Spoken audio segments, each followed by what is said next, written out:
stillness, calm, quiet, peace, being chill, relaxation.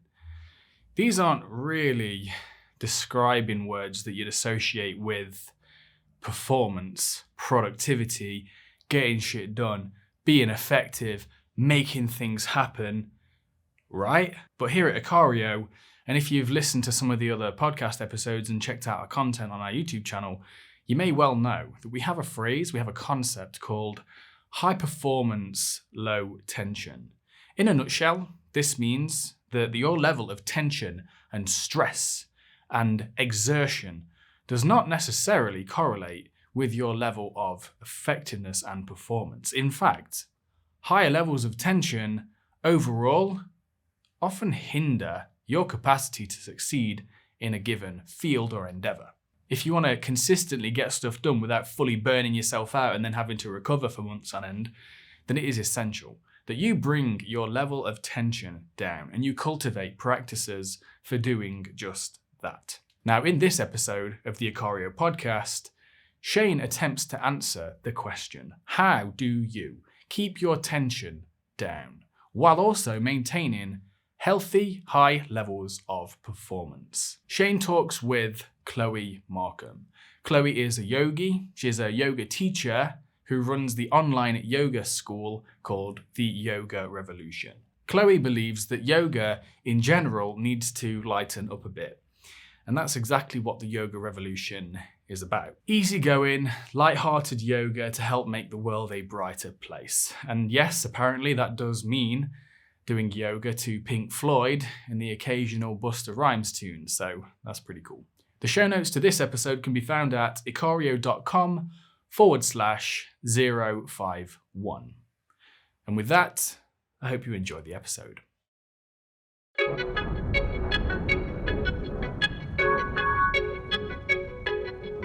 All right, Chloe, welcome to the podcast.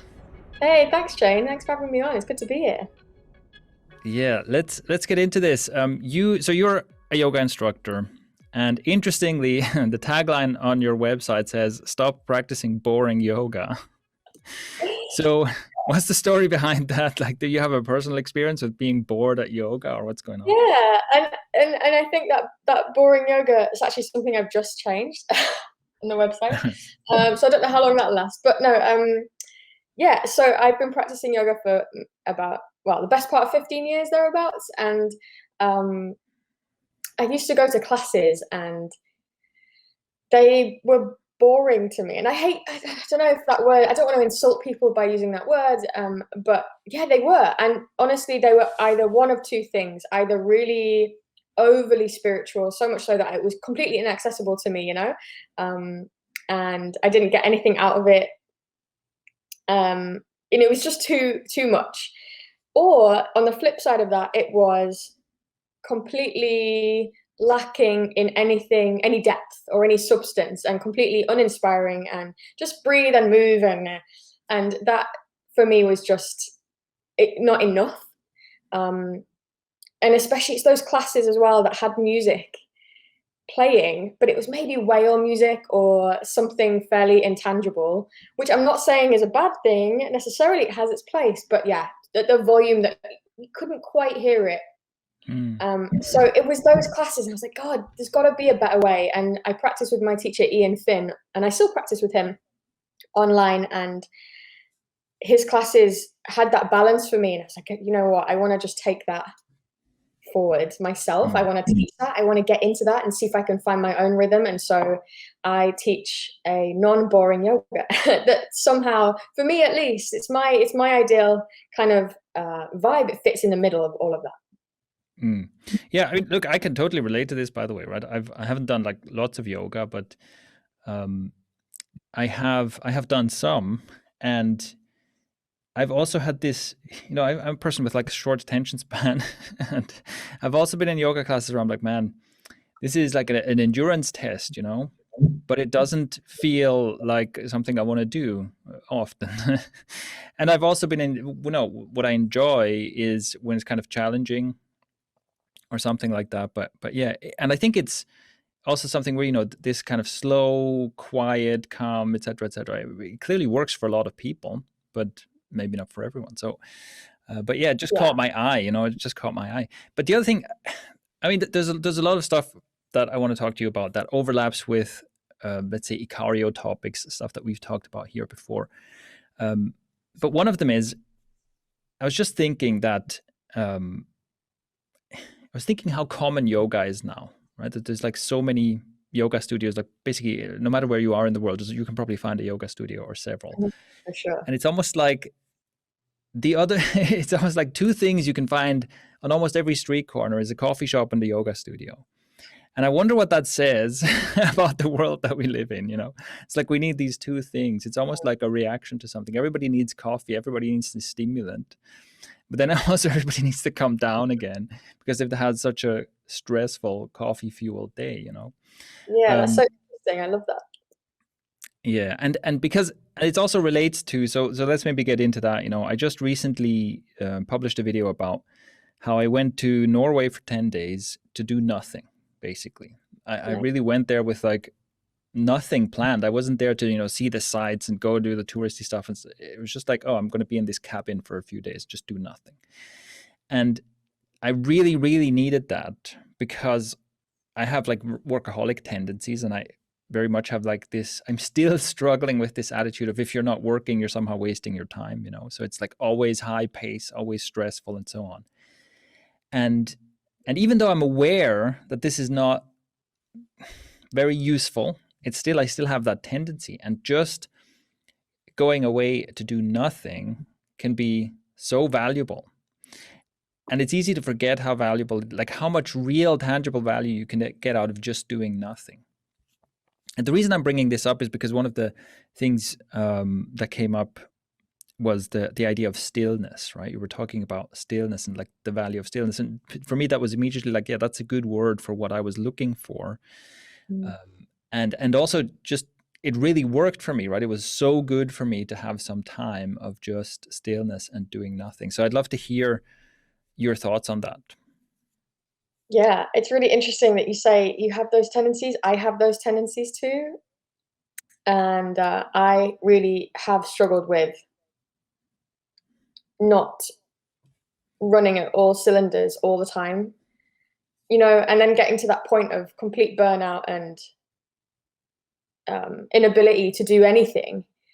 So I have a coach, she's wonderful, she's called Caroline Kay, and she's always been, Chloe, you're telling everybody to do these practices and these meditations or this, like you said, stillness sort of routines and rituals, but come on, you got to do it yourself. And it was like, oh my God, it's so embarrassing. Yes, I need to do it myself. So yeah, I totally feel you, Shane. And I think I actually read this somewhere recently. It was like, if you're working, work. And if you're resting, rest. So, answering emails in front of rest, or checking your social media in front of Netflix, or eating your lunch at your desk that doesn't constitute time out. And I think that it's something that it's like that coffee and yoga studio thing, isn't it? We don't really realize that we don't have it until we have it. And you see the benefits of stillness and a kind of a ritual of whatever it is, meditation, yoga, movement practice, just a walk down your lane, whatever. Until when we have that and we realize how magical and wonderful it is, then we're like, wow, everybody needs this. Oh my God, everybody needs this. So, yeah, I'm such an advocate for it, and I practice it myself now, and it's even bigger for me since COVID and everything. I think, yeah, we need it. We need it, Shane. We need it. Oh my God. Yeah. And also, and I guess maybe this is part of the pathology, but one of the ways in which I pitch this, I guess, both to other people as well as to myself, is that it is also a path to higher performance, because it's one thing to say, and I'm sure that would be more sane to just acknowledge, hey, just take a break just because, But also I've seen like the extreme ends of this, of like, overworking. And it's, in terms of getting quality work done, it's not that useful to just be going nonstop, right? And especially with what you said, yeah, it's like you're kind of checking your email while Netflix is running in the background and stuff. Like, that's only stress. You're not actually being productive at all, you know? Yeah. And so it really is, I think it's also important to acknowledge that even if your main goal is to absolutely crush it and, you know, build your business or advance your career or whatever, you're still going to perform higher if you manage to have a real kind of interchange in your life between periods of rest and periods of intense work. Completely. And, you know, one of the things you said is like, it's almost like you have to be able to commit. You have to be able to commit to doing work and nothing else, because that's also something a lot of people struggle with, right? And then commit to not doing work, commit to resting. Why is that so hard? Like, do you have a sense of like, why do we struggle so much with committing to rest? I think social media plays a big part in this, right? And you know those kind of like gurus who sell you their workshops or their programs, and it's like, do this, and this is the answer to like everything in your life. And I think as a species and as kind of a society that we live in now, it's like we want something quick and we want something immediate and we want something that doesn't take too much work. Those instant fixes, right? Like the instant porridge of your work day. It doesn't exist. You know what I mean? You can't just put it in the microwave and then bang, you've got a ready meal. No, it doesn't. I don't know if that analogy fits, but I think it's great. I want the instant porridge of mindfulness. If you can please deliver that to me. Right, so do I. I've just learned though, it just doesn't exist. You've got to put in the work, and it has to be cyclical. Like my partner at the moment, he works for an agricultural firm. So there's this idea in my head that it's like farming, right? Just bear with me, Shane. Like if you think about, so we live in a completely rural place in Yorkshire, and we have fields all around us. So we see this instantly as we look out the window. We see it all the time. But if you think about a field, it's not constantly full of wheat, you know. That farmer actually probably, if he's sensible, will probably rotate that crop, or he will nourish that land with the stuff that it needs, and the soil with the stuff that it needs, so that he can grow wheat again, right?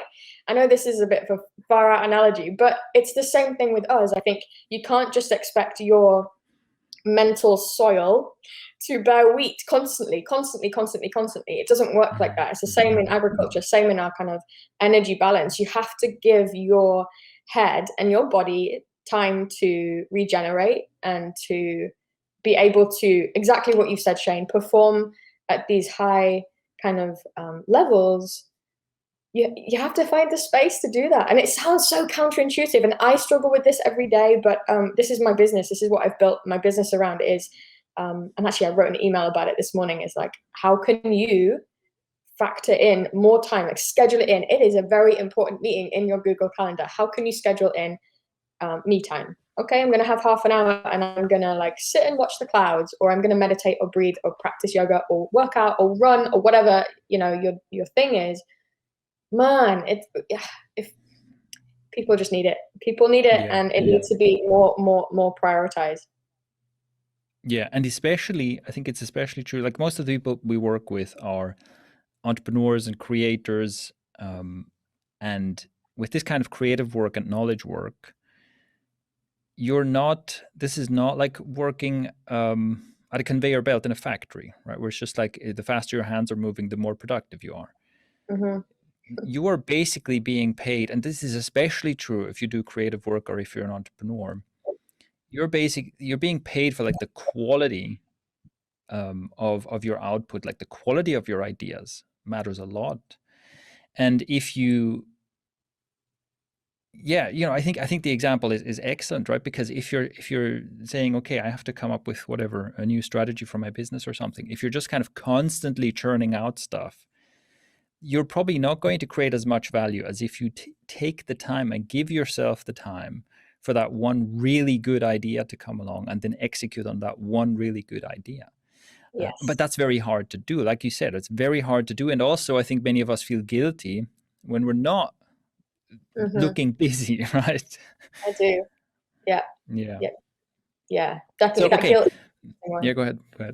Yeah, no, the guilt, I think, is interesting because it does feel like, especially as entrepreneurs, and especially if you're in the beginning kind of journey of entrepreneurship or starting your business or whatever, like maybe you have people relying on you, or it's important for you to get somewhere quite quickly. The pressure's on. It's going to feel way more of a challenge to say, I'm having a break. Like, why are you having a break? That's crazy. You've got to get to X goal in X months. You're crazy for sitting and saying you have to have a break. But yeah, it's even more important when you're first starting out and you have to be more creative, for sure. Yeah. So, okay, we kind of jumped into the deep end here. So let me ask you, with your yoga practice, like you said, you've been doing it for 15 years. Like, what is your practice and how did you get started? Like, can you give us a quick overview of your journey into this? Yeah, well, I was a teenager when I first started practicing yoga, and I was a bit overweight and I was pretty unfit. And like sports days at school or PE lessons at school, any kind of like fitness thing was basically my worst nightmare. If I could forget my kit and get out of it somehow, I really, really would. It was horrendous for me. I just hated it. And then I don't know, maybe I saw like an advert or something where someone was surfing, and I was like, oh my God, I've always had a connection to the sea. And I was like, I want to do that. It looks so magical and so, incredible to be able to stand on a board in the ocean and surf a wave. That's amazing. So yeah, I was maybe 16 when that happened, and I just really wanted to surf, and I ended up going with some friends, and I was rubbish, terrible, terrible, terrible. I was super self-conscious of my weight, and I was really self-conscious of my lack of ability and fitness and stamina. And I was like, I've got to do something. I know that, from quite a young age, I realized that, hey, I've got to change my lifestyle in order for me to be able to do these kind of exciting and adventurous things that I wanted to do. And so I think I maybe read it in a magazine, again, online or something. It was like how yoga can benefit surfing. And so I legally downloaded, and I've said it before and I'll say it again, Peggy Hall, I am so sorry that I illegally downloaded your videos. But yeah, Peggy Hall, she's, I don't know much about her these days. I used to follow her a lot regularly when I was younger, but she created Yoga for Surfers, and it was like maybe 3 or 4 videos. And yeah, that was kind of it for me. I started with that and I was like, wow, this is epic. So it was like amazing pictures of massive waves and people surfing incredibly well whilst you were practicing yoga. And she was like, I don't know, getting you to do crazy stuff. And I loved it. And actually to this day, I still teach and I practice one of those sequences that really like fired me up. And since then, yeah, it was just a process from there. I found my my teacher, Ian Finn, who's also a surfer. And yeah, just his thing was right in the middle. I think I mentioned this already. His style and his kind of methodology is right in the middle between too much and not enough, and just really resonated with me. And then I got my I did my yoga teacher training with him in 2016, and yeah, I haven't really looked back. I was never meant to be a yoga teacher, not really, I don't think so, but here we are. And I love it. Interesting. Yeah, that's an interesting inroad. And so do you also still surf, or did you like pivot and now you enjoy yoga more, or what? So I haven't surfed in a long time actually, but yes, I do still surf when I can. Yeah, and I'm a terrible surfer, but I'm Are you way saying the yoga didn't help? The yoga No, didn't work? it did help. It did help. I need to surf more is the thing here, Shane. I think that's the last link. But yeah, the yoga did help. My body shape completely changed. I'm 31, I think. Am I? Yes. And I've never been stronger. I've never been fitter. And I've never had more confidence. And especially as a woman, it's very easy to lack confidence about your body and its ability and what it looks like, right? But as I get older, that's getting way better. And I'm sure that's down to my yoga practice and my meditation practice, right? Not necessarily changing the way that I look, but changing the way that you perceive yourself, right? So that's been huge for me. Yeah, definitely. Yeah, that's an interesting. I might not want to jump onto that tangent, but I think that often, so I think that men might be catching up to women when it comes to like body image issues and stuff. I feel like I'm sometimes glad that I basically never got on social media and stuff, and also a bit too old for that. But I feel like now young, like basically boys and girls growing up with this kind of stuff, I wonder if we're almost like equally bombarded with crazy beauty images and standards and stuff at this point. It's hard to say, but I thought it was interesting what you just said. It's not just about changing your body shape. That's maybe even secondary. It's more about like meeting in the middle, like your expectations and your actual physical appearance.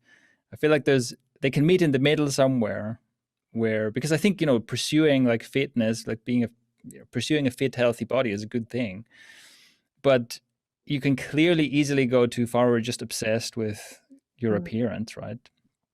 But somehow if you can get reasonably fit and then be at peace with how you just be at peace with all of it, to me that's like the holy grail. That's what we should be striving for.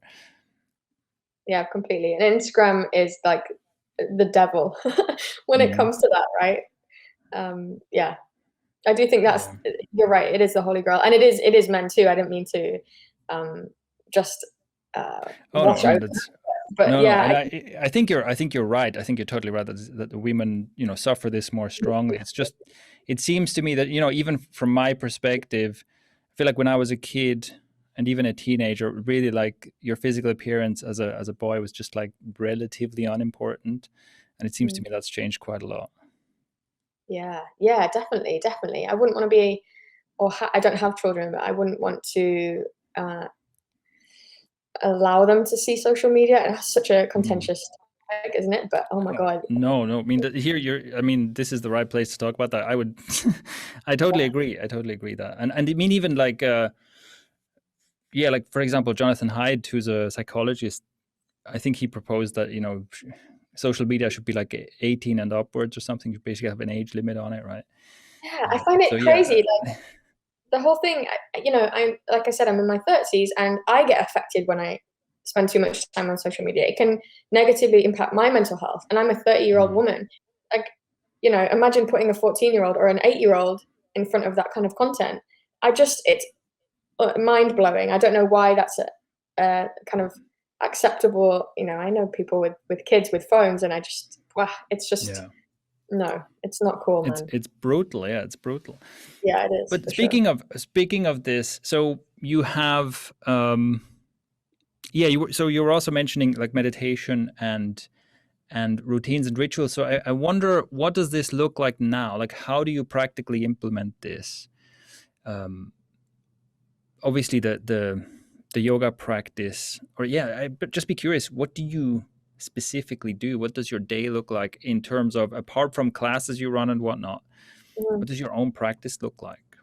It's a really interesting question. And I'm sure if any yoga teachers listen to this, they'll feel the same way. But it's difficult. I've been teaching for 5 years now, and it has been historically really, really difficult for me to practice for myself. If you're teaching 14 hours a week, if you're teaching 8 hours a week, or even like 5-6 hours a week, it can feel very challenging to do that again, but to tap into yourself. It can feel very challenging. So yeah, my physical practice is a little less than I'd like it to be. But after saying that, I think what's come for me over the past kind of 6-12 months has been my meditation practice.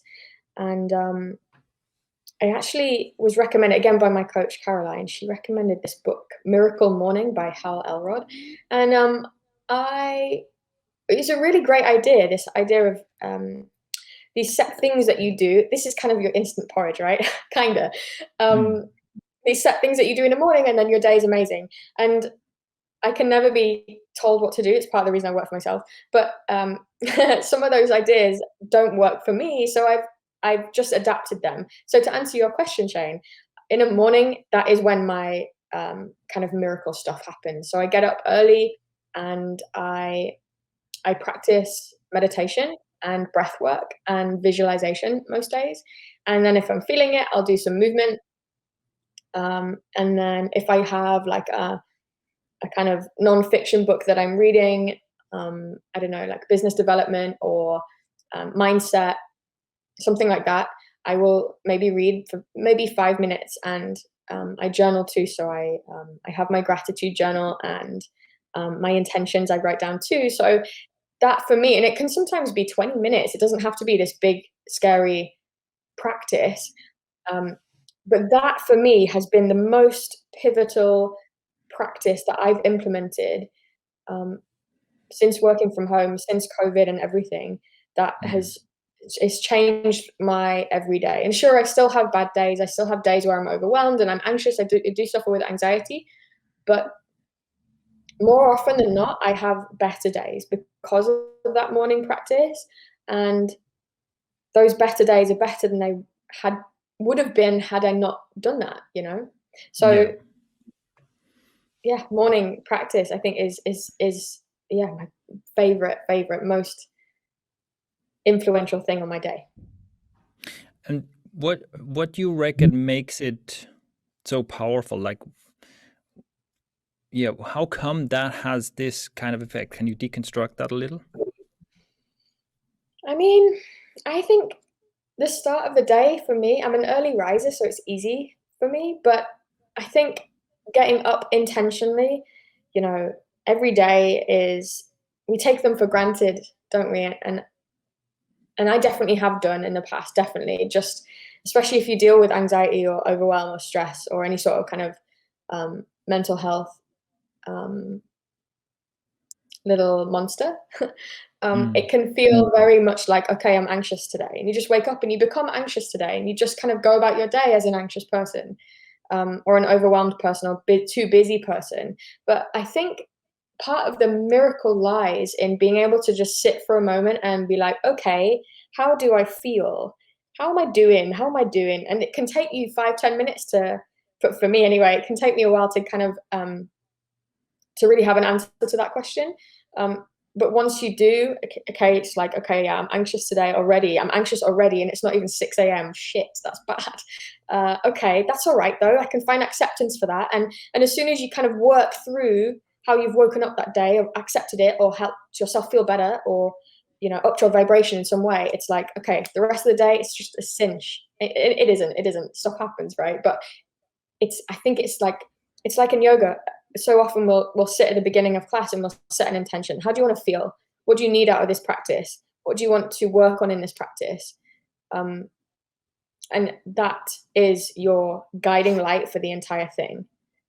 I think it works for everything, not just yoga, but you go out for a walk. What's your walk going to be? Do you have an intention? Are you going to walk 3 miles? Or are you going to walk 12 miles? Do you have a pack on your back with your tent in, or are you coming home? I think it all makes a difference. The way that you start to do something, the way that you do something becomes way more important than actually what you do. And so I think this morning practice that I have, and my meditations and my mindfulness stuff in the morning, I think just sets the tone for how I want the rest of my day to go. Not necessarily what happens, but how I react to that. That's a really interesting, that's an interesting way to look at it. Yeah, how you do it matters more than what you do. And also, I think that what I'm hearing out of this is that you kind of just sit with however you feel in the morning. And, this is something I have this experience from meditation practice as well, where generally when you do that, when there's some feeling and you sit with it, generally the feeling kind of just, fizzles out. Yeah. So if you wake up and you feel like, oh, today is a really crap day, if you don't take a moment to kind of just sit with that feeling, then that feeling might follow you around for the rest of the day. But if you're just there, and like you said, you kind of just acknowledge, okay, I don't feel good, and you accept it, then more often than not, that kind of just makes it disappear. Yes. It's interesting that you said that, because my teacher Ian, he has this great analogy of a beach ball, right? if you're feeling anxious, if you're feeling pissed off or whatever, that kind of like natural tendency is to push it away. Like, we don't want to feel like that. We're supposed to be high vibing today. We've got a meeting, or we've got our kids whatever, you've got your responsibilities, your job to do. We can't feel like that today. It doesn't have a place in my day, right? So you push it down and down and down. But what happens when you push beach balls underwater? The pressure to rise just becomes higher and higher. So I think I can totally see that in myself. You know, if I'm trying to push something away, it just becomes worse. But like you said, Shane, if you kind of accept it, if you can notice it and feel it and observe it slightly, you know, from almost a step away, from a little distance, okay, that's how anxiety feels. This is where it sits in me. This is what it looks like. This is the shape it is. It's like, okay, anxiety, it's okay that you're here, you know. It kind of gives it space to, yeah, like you said, kind of fizzle out. It is interesting. Yeah. So yeah, that's I can see how that makes a difference. Now, you know, that's interesting. I think that also the like setting the tone for the day in the morning, I think is really interesting. And what you described here, this is also something I've been playing with lately. So it really actually, yeah, I've been kind of experimenting with exactly this kind of thing too.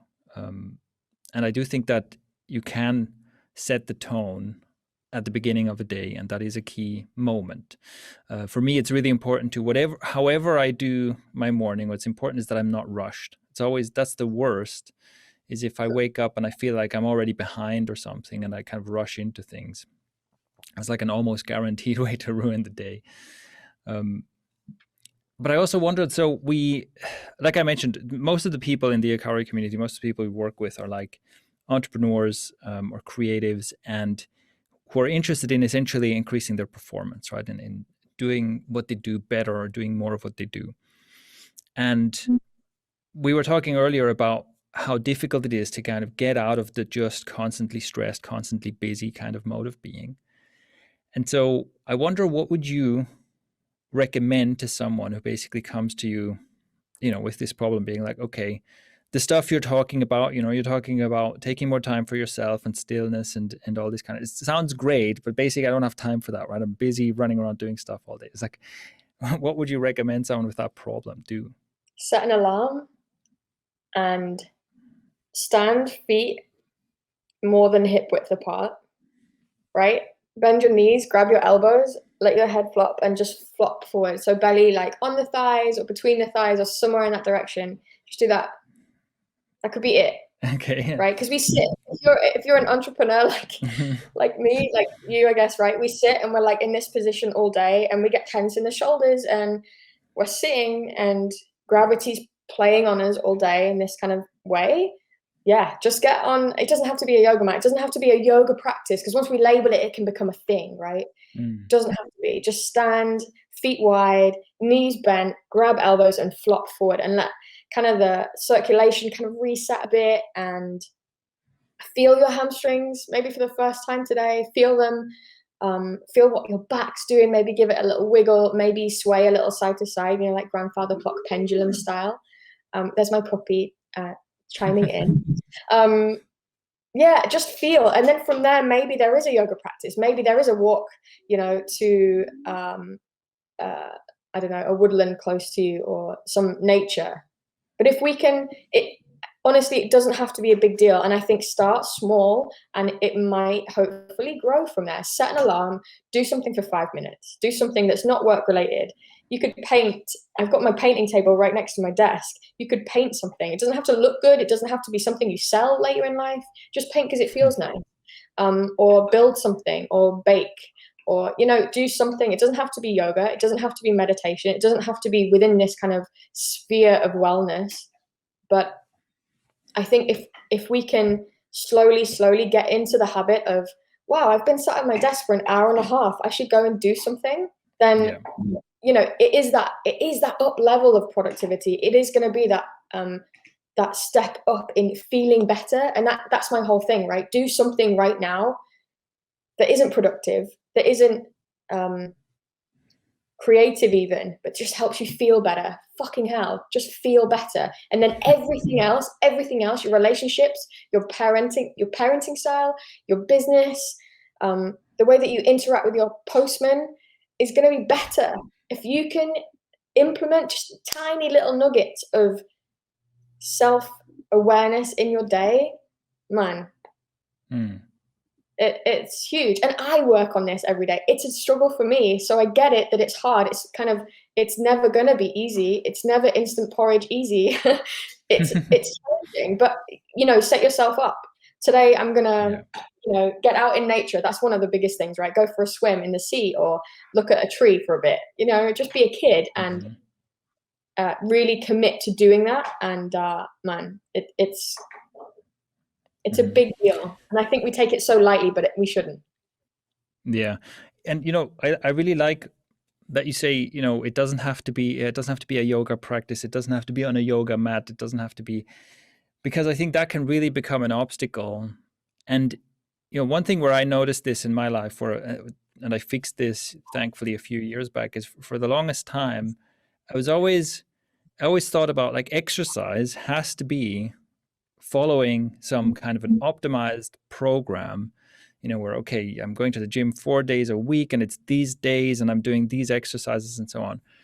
And I was like limited by that. Whereas like if I'm going to exercise, I have to go to the gym, which is going to take like 2 hours, or because I have to get there and do my pro workout and then come back and change and whatever. It's going to take this big chunk of time out of my day. And then, which means that the idea of I don't have time to do this today becomes more commonly valid. Whereas if you're just like, no, you can literally do one push-up, right? Wherever you are right now, you can do one push-up. That's it. And that's fine to do. It doesn't have to be part of your carefully planned out exercise routine. You feel like doing a couple of pull-ups right now, do it. It doesn't matter, right?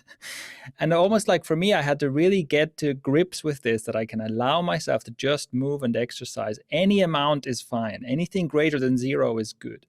And it's the same with what you just mentioned, right? It doesn't have to be this big deal where I'm getting out my yoga mat and I'm going to do this half-hour program. No, you can do like one stretch. And I agree with you that kind of getting that through your head, that's a good thing to do.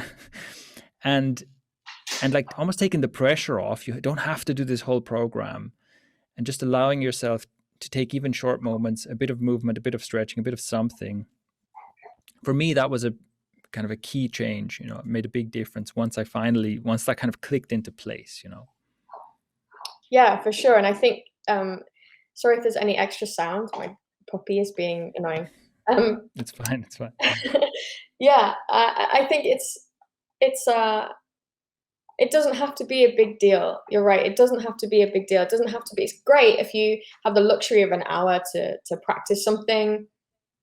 Of course, I mean yoga, but it doesn't have to be, like you said, if you have time to go to the gym and do this whole thing, amazing.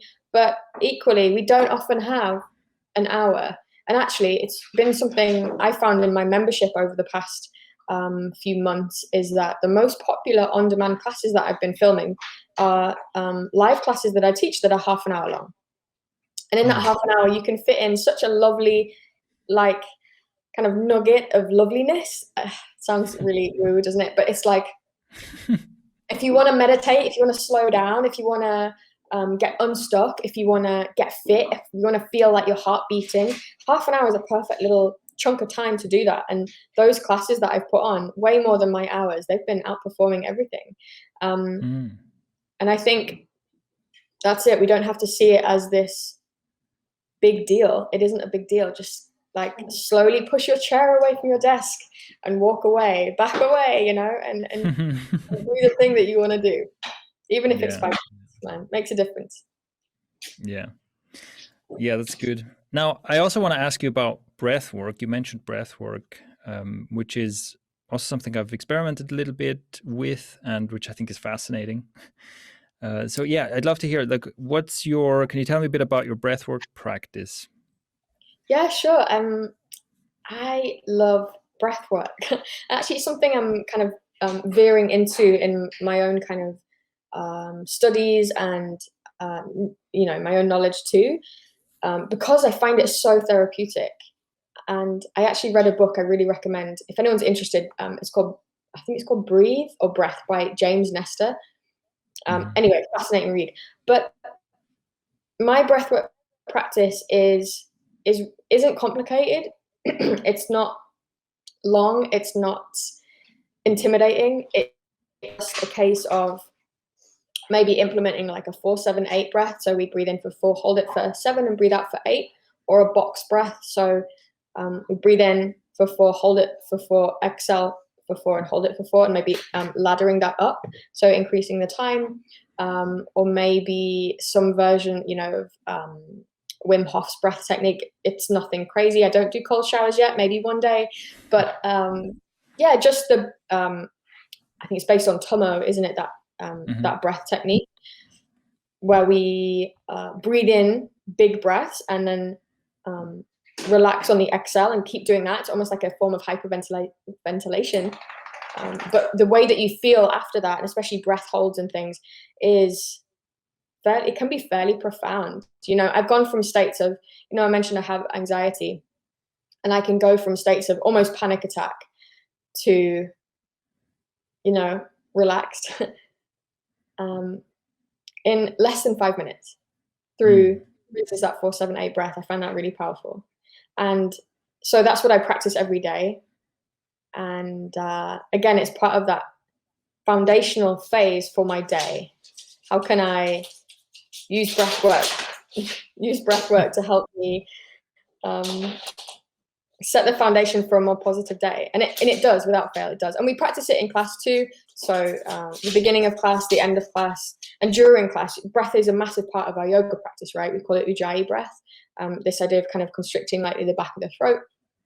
We call it Darth Vader breath or ocean breath too. And just being aware of that makes the yoga practice way more than just and move and breathe and step and it makes it become this entire different universe. Like, oh, I'm really thinking about my breath at the same time as movement.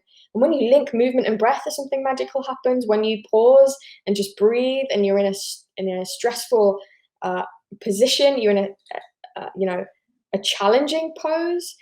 That's interesting because you're using the breath to help you become easygoing despite the stress, right? And it's interesting if you're cooking and you're feeling stressed, if you're watching the kettle boil, if you're waiting for a phone call, or you're in a meeting and you're like, oh God, impatient or stressed or anxious or whatever, breathe. No one knows you're doing it. It's like a superpower. So is there specific, in such a moment, right? If you catch yourself like feeling stressed or anxious or something, is there a specific is that I can't remember what it was, 7-4-8 breath? Is that the one you would like? Is there a specific method you would apply for a specific situation?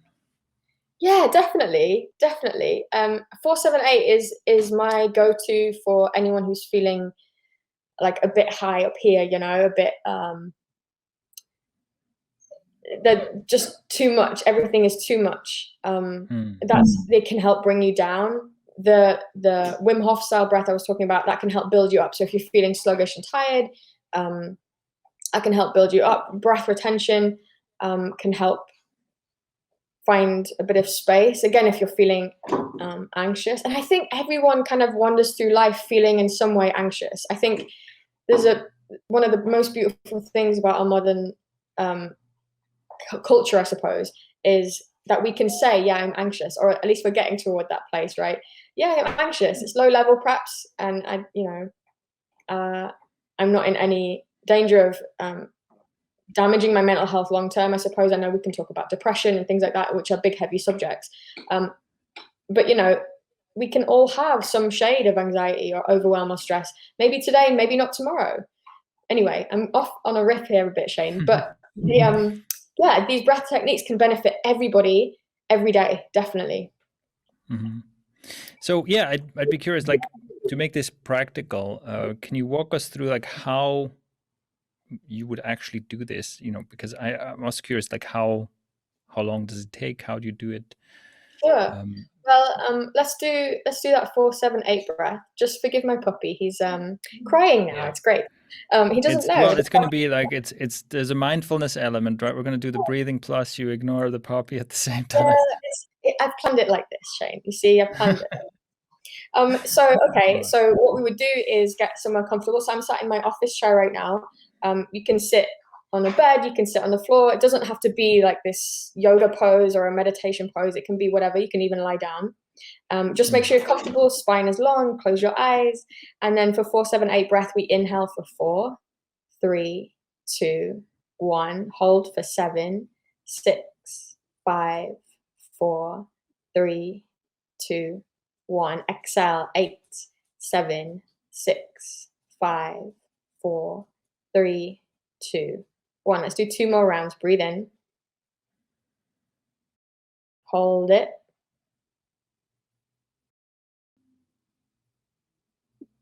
And breathe out.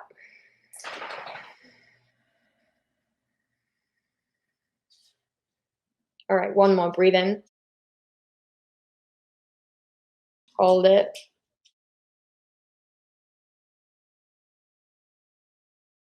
And breathe out.